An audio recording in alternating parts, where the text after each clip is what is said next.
How to check for hidden messages in Messenger. Hello everyone, welcome to this channel. I'm Emily and I'm here to help you out today. So without any delay, let's get started. So first of all, launch the Messenger application and make sure you're logged into your account. Now tap on the menu icon at the bottom right corner and here you can see the option of archive.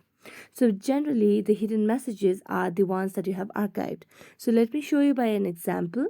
So let me make a long press on one of the messages and then tap on archive. So it will be hidden on the main feed.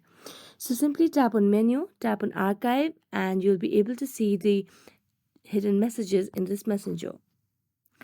Next, what you can simply do is go back and then tap on any profile, tap on the name, and you should be able to see the option of secret conversation.